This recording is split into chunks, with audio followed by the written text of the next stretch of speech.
hendak melakukan safar, ketika mereka hendak mengerjakan safar atau perjalanan jauh, yang insya Allah kita akan lakukan pada hari Kamis pagi nanti ke dua tanah suci, yaitu kota Madinah dan juga kota suci Mekah.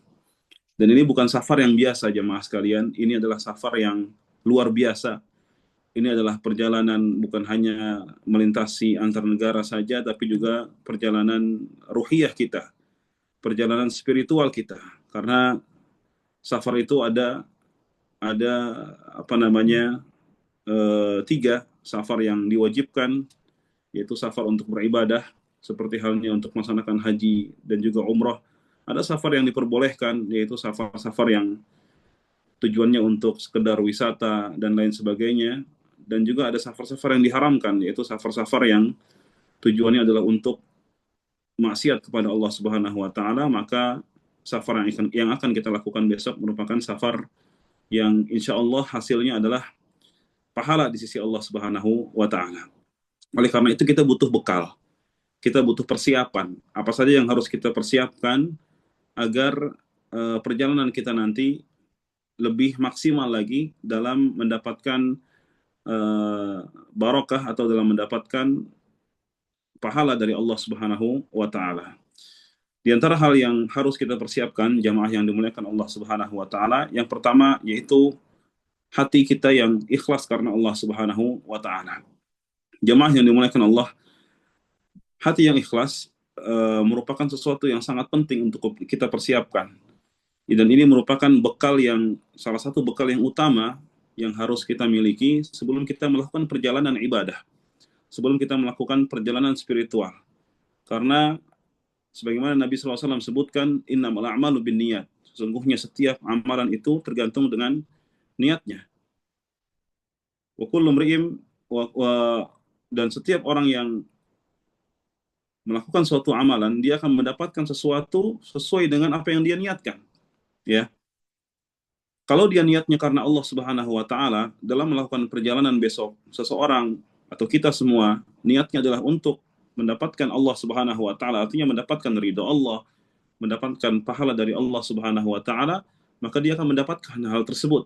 Sebagaimana orang-orang yang hijrah, kata Nabi SAW, "Faman kanat hijratuhu ilallahi wa rasulihi, fa hijratuhu ilallahi wa rasulih." Barang siapa yang hijrahnya untuk Allah dan Rasulnya, maka hijrah tersebut akan menghasilkan atau dia akan mendapatkan Allah Subhanahu wa taala dan Rasulnya.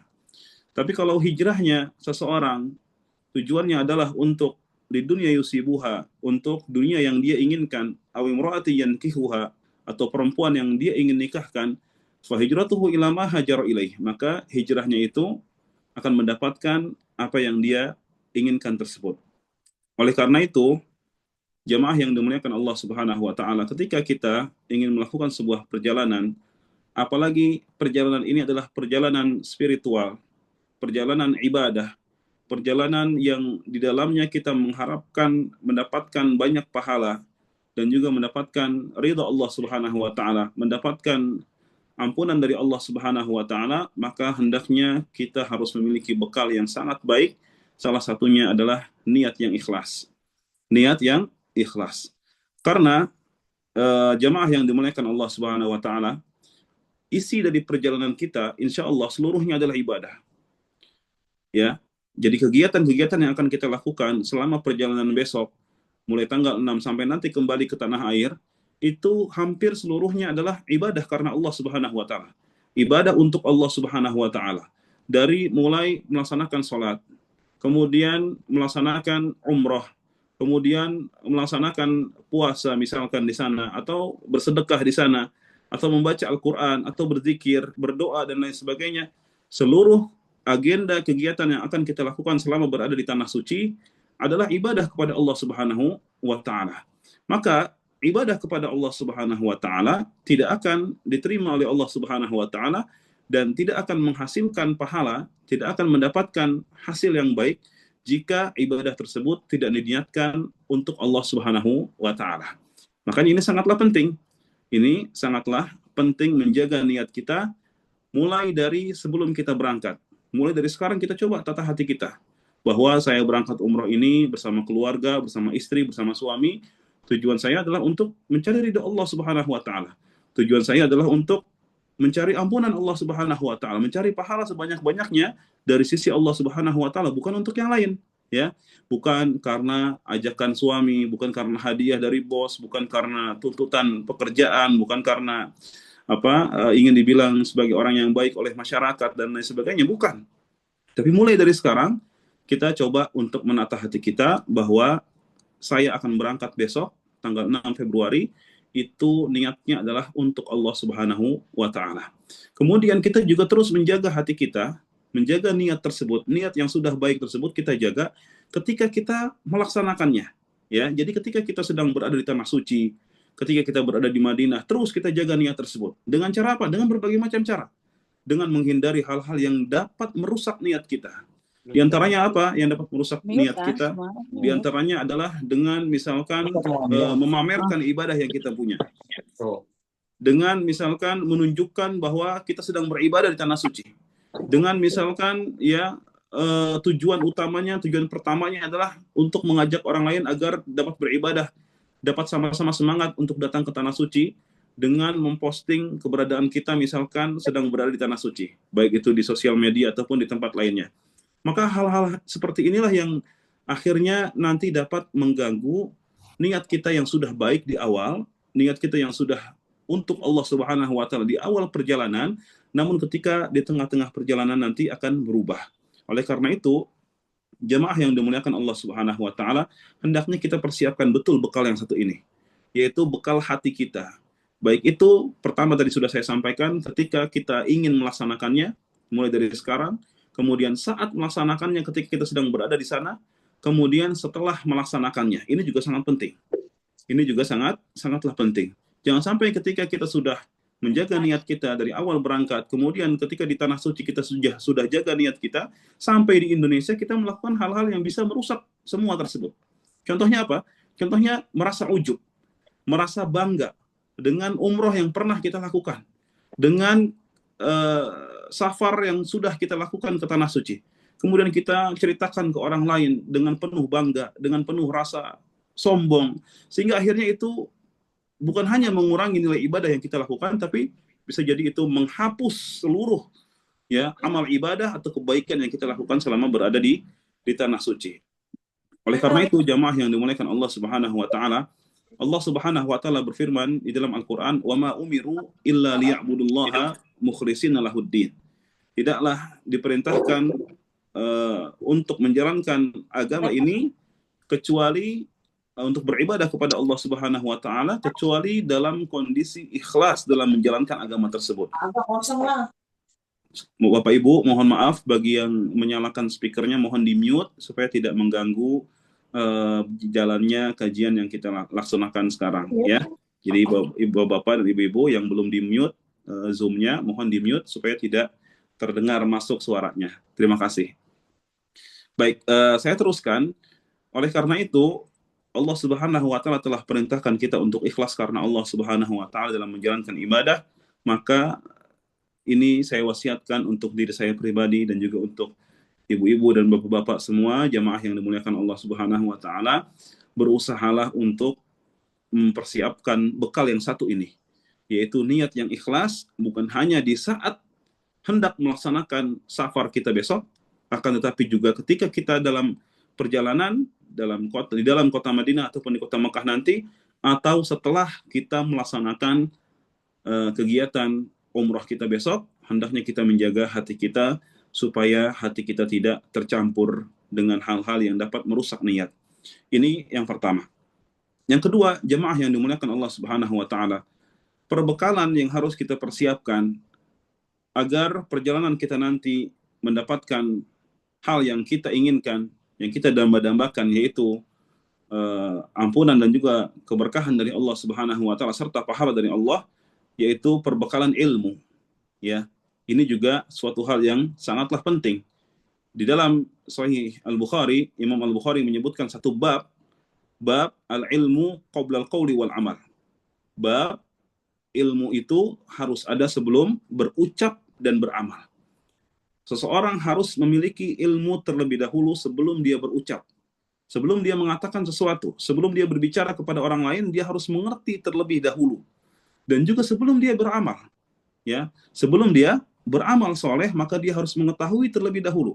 Bagaimana seseorang bisa mengetahui cara sholat yang baik dan benar kalau dia tidak belajar terlebih dahulu? Kalau dia tidak mempelajari hadis-hadis tentang sholatnya Nabi Shallallahu Alaihi Wasallam terlebih dahulu, bagaimana caranya dia mengetahui cara atau takaran zakat yang harus dikeluarkan oleh dirinya tanpa dia belajar? Nggak akan mungkin. Ya, seseorang dia bisa beramal setelah dia berilmu terlebih dahulu. Maling saja, mohon maaf Bapak Ibu, kalau dia mau maling, dia harus tahu ilmu maling terlebih dahulu. Dia harus tahu caranya untuk mencungkil motor dan lain sebagainya. Dia harus tahu ilmunya terlebih dahulu sebelum dia beramal. Maka inilah pentingnya ilmu. Untuk hal-hal yang buruk saja, seseorang harus memiliki ilmu, apalagi untuk hal-hal yang baik. Ya, apalagi untuk hal-hal yang baik seperti ibadah kepada Allah Subhanahu wa taala, bagaimana caranya sholat, ya. Seseorang bahkan kata Nabi SAW, ada orang yang sholat selama 60 tahun tidak ada satupun sholatnya yang diterima oleh Allah Subhanahu wa taala. Bayangkan jamaah sekalian. Ada seseorang, ya, dia sholat selama 60 tahun, tapi selama 60 tahun tersebut tidak ada satupun sholatnya yang diterima oleh Allah Subhanahu wa taala. Kenapa kata Nabi SAW? Yutimmu ruku'ahu wa la yutimmu sujudahu. Dia rukuknya sempurna, tapi sujudnya tidak sempurna. Yutimmu sujudahu wa la yutimmu ruku'ahu. Sujudnya sudah sempurna, tetapi rukuknya tidak sempurna. Ya, artinya apa? Orang ini tidak serius dalam sholatnya, tidak sesuai dengan contoh Nabi Shallallahu Alaihi Wasallam dalam sholatnya. Dia tidak melihat bagaimana rukuknya Nabi Shallallahu Alaihi Wasallam. Dia tidak belajar terlebih dahulu bagaimana cara sujudnya Nabi Shallallahu Alaihi Wasallam, bagaimana i'tidalnya Rasul Shallallahu Alaihi Wasallam. Karena kalau kita pingin amalan kita diterima oleh Allah Subhanahu Wa Taala, selain tadi, yang pertama niat, yang kedua adalah ittiba, mencontoh Nabi kita Muhammad Shallallahu Alaihi Wasallam. Nah, untuk mencontoh Nabi Shallallahu Alaihi Wasallam kita perlu belajar. Kita perlu yang namanya belajar. Kita butuh dengan yang namanya ilmu.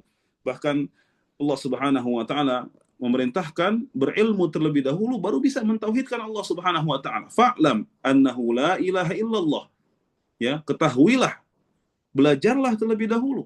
Ya, berilmulah terlebih dahulu bahwa tidak ada Tuhan yang berhak untuk disembah kecuali Allah Subhanahu wa taala. Fastaghfir li dzambih. Kemudian beristighfarlah untuk dosa-dosa yang dilakukan.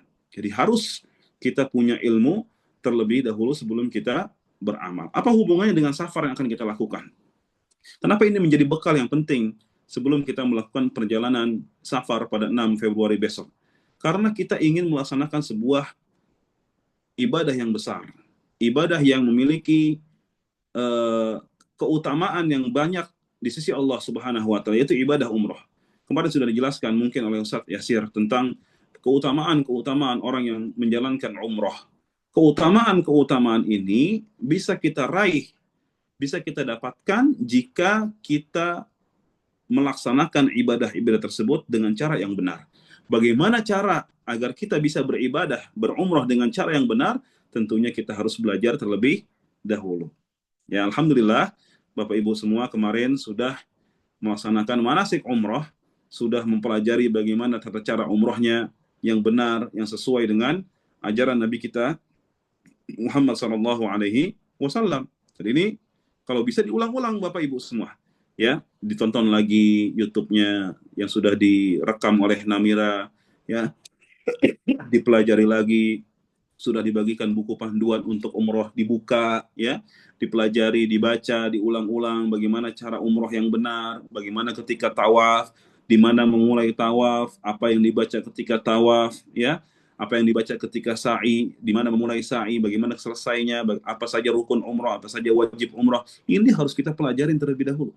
Harus kita pelajari terlebih dahulu. Jangan mentang-mentang, oh ada ustadz nanti, tenang aja, nggak perlu kita belajar, nanti ustadz yang pandu semua. Tidak. Seperti ini sesuatu hal yang kurang tepat. Ya, seharusnya kita belajar terlebih dahulu. Kalau memang ternyata qadarullah wa masya'a fa'al, kita tidak mampu untuk menghafal semuanya, maka insya Allah ada ustadz yang akan membantu jamaah sekalian dalam melaksanakan ibadah umroh nanti di kota Mekah. Jadi sekali lagi jamaah yang dimuliakan Allah Subhanahu wa taala, tadi saya sudah sebutkan yang pertama, bekal yang harus kita miliki, yaitu pertama niat, yang kedua adalah ilmu. Dan ilmu ini berhubungan erat dengan ittiba'ur Rasul sallallahu alaihi wasallam, mencontoh Nabi sallallahu alaihi wasallam dalam melaksanakan seluruh rangkaian ibadah. Nah, dua hal inilah yang menjadi syarat diterimanya sebuah amal. Kalau salah satunya saja tidak kita miliki, maka amal kita tidak akan diterima oleh Allah Subhanahu wa taala. Contoh misalkan, ada orang yang niatnya sudah ikhlas. Dari sebelum berangkat dia sudah menjaga hatinya. Kemudian ketika di perjalanan dia juga menjaga niatnya. Begitu dia pulang juga dia jaga ibadahnya, dia tidak diketahui oleh orang lain. Tapi tata cara umrohnya salah. Ya, tata cara umrohnya tidak sesuai dengan contoh dari Nabi Muhammad SAW. Misalkan dia tawaf 8 kali, dia tawaf 9 kali, padahal seharusnya hanya 7 kali. Pertanyaannya adalah diterima ataukah tidak umroh yang dia lakukan? Maka jawabannya umroh tersebut tidak diterima oleh Allah Subhanahu wa taala. Kenapa? Karena tidak sesuai dengan sunnah Nabi Muhammad SAW. Jadi dua hal ini adalah pondasi jemaah sekalian untuk selalu kita ingat, ya, dan selalu kita usahakan, yaitu diantaranya niat yang ikhlas, yang kedua ittiba'un Nabi SAW dengan cara belajar dan berilmu. Dan jamaah yang dimuliakan Allah Subhanahu wa taala, orang-orang yang mempelajari ilmu, orang-orang yang menuntut ilmu, itu keutamaannya luar biasa di sisi Allah Subhanahu wa taala.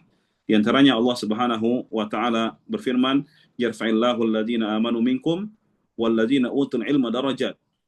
Allah Subhanahu wa taala mengangkat orang-orang yang beriman di antara kalian dan orang-orang yang berilmu di antara kalian beberapa derajat. Jadi Allah Subhanahu wa taala ketika ada seorang hamba yang menuntut ilmu, maka Allah akan angkat derajatnya. Ya, kita kalau belajar, maka insya Allah Allah akan angkat derajat kita. Kemudian di antara keutamaan lainnya, kata Nabi SAW, di dalam sebuah hadisnya, man salaka tariqan yaltamisu fihi ilman, sahalallahu lahu bihi tariqan ilal jannah. Barang siapa yang menempuh sebuah jalan untuk menuntut ilmu, maka Allah akan mudahkan baginya jalan untuk menuju surga. Jadi kalau seseorang ingin mendapatkan jalan pintas untuk masuk ke dalam surga, hendaknya dia belajar. Ya, hadirilah kajian-kajian ilmu, hadirilah atau bukalah YouTube yang berisi tentang ilmu, ya, kajian-kajian, terutama kita ingin melaksanakan umrah, carilah.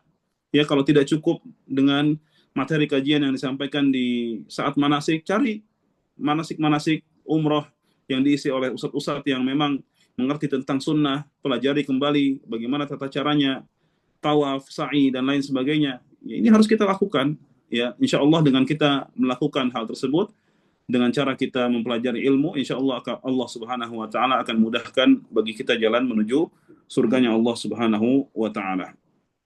Ini yang kedua. Yang ketiga, jamaah yang dimuliakan Allah Subhanahu wa taala, perbekalan yang dibutuhkan, yang harus kita persiapkan agar perjalanan kita mendapatkan kebaikan dari Allah Subhanahu wa taala, yaitu hendaknya kita senantiasa meningkatkan keimanan dan ketakwaan kita kepada Allah Subhanahu wa taala. Ya, hendaknya kita senantiasa bertakwa kepada Allah Subhanahu wa taala, baik sebelum berangkat, ketika dalam perjalanan, ketika di kota Mekah ataupun di kota Madinah, atau ketika pulang.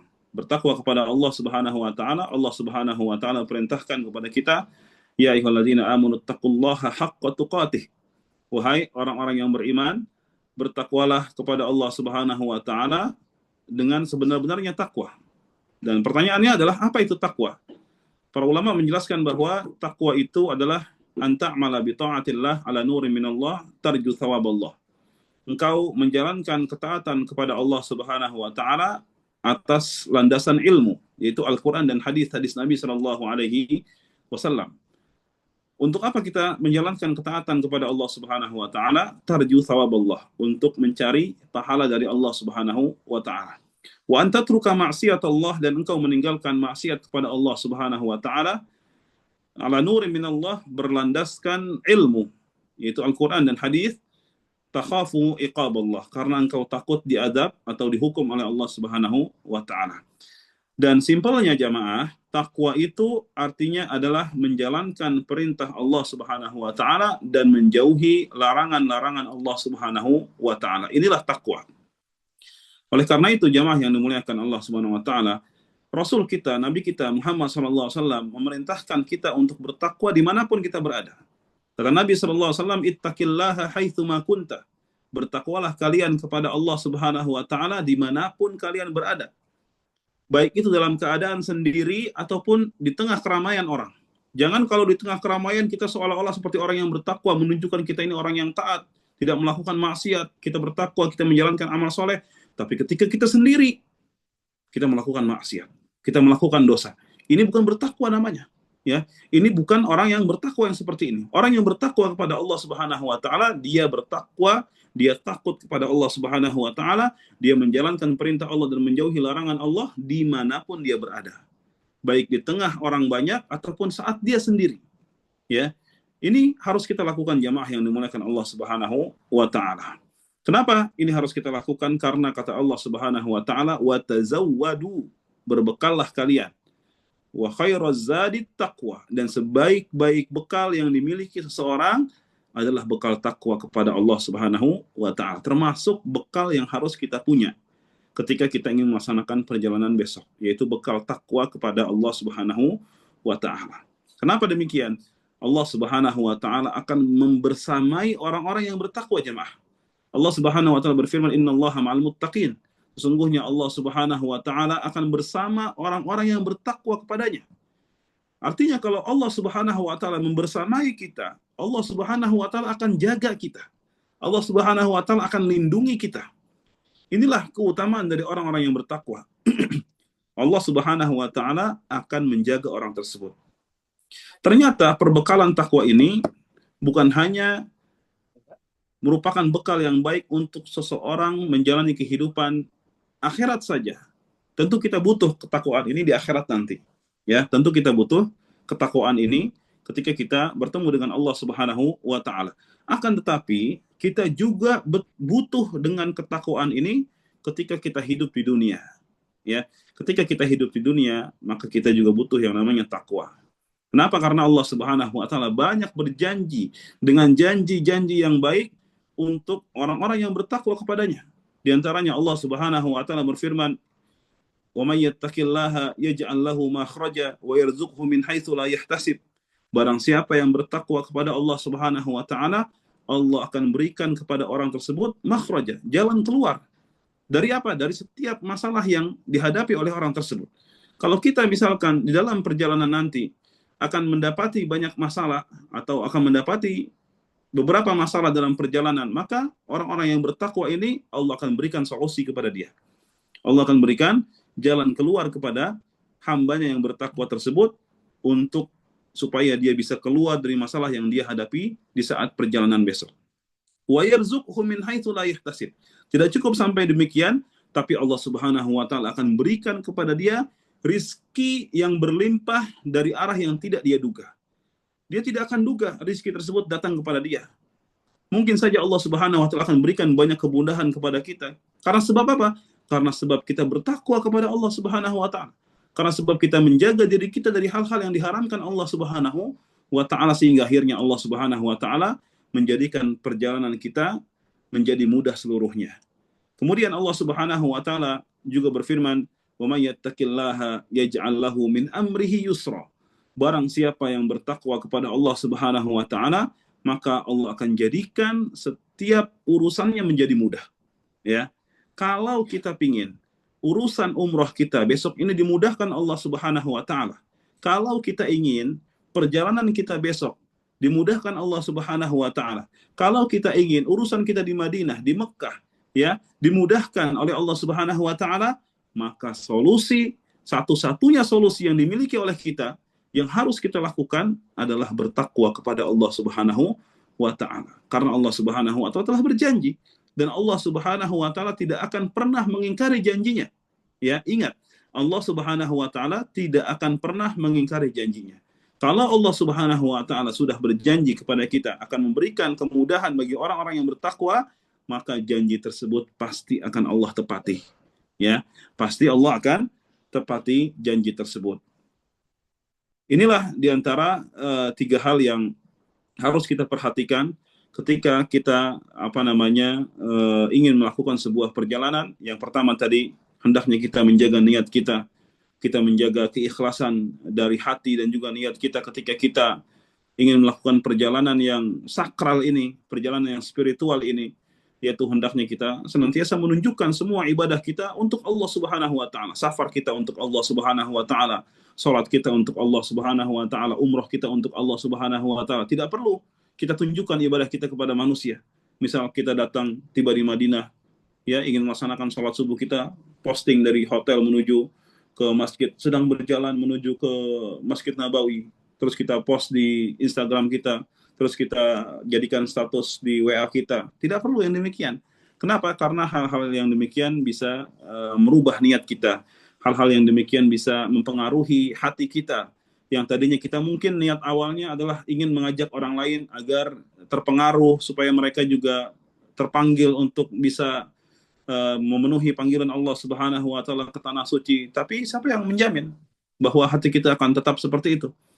Dan siapa yang menjamin bahwa syaitan tidak akan menggoda kita? Kita pasti akan digoda oleh syaitan.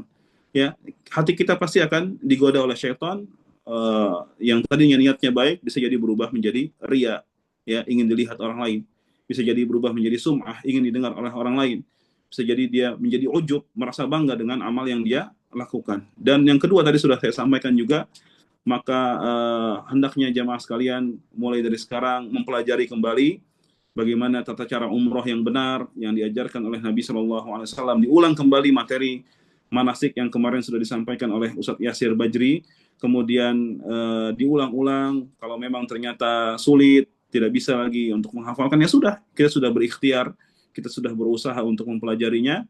Tinggal nanti di sana insya Allah ada ustadz-ustadz termasuk saya yang akan membantu jamaah sekalian dalam melaksanakan ibadah umrah. Dan yang terakhir tadi, maka hendaknya kita semua berusaha untuk bertakwa, untuk takut kepada Allah Subhanahu wa taala, untuk menjalankan perintah Allah Subhanahu wa taala dan menjauhi larangan-larangan Allah Subhanahu wa taala. Semoga dengan perbekalan yang kita persiapkan ini, semoga perjalanan kita besok dimudahkan oleh Allah Subhanahu wa taala. Semoga juga perjalanan kita, umrah kita, semua hal yang akan kita lakukan di sana diberikan kemudahan, keberkahan dari Allah Subhanahu wa taala.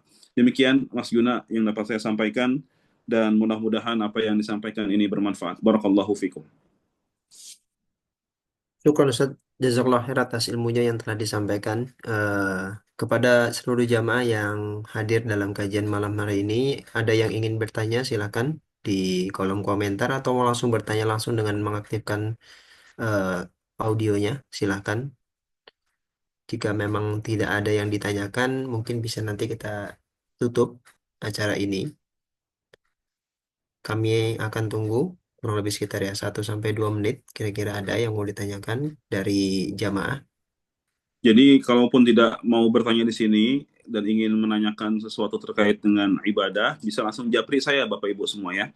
Bisa langsung japri saya, nomor saya ada di grup WA, saya sudah perkenalkan diri di grup WA keberangkatan 6 Februari.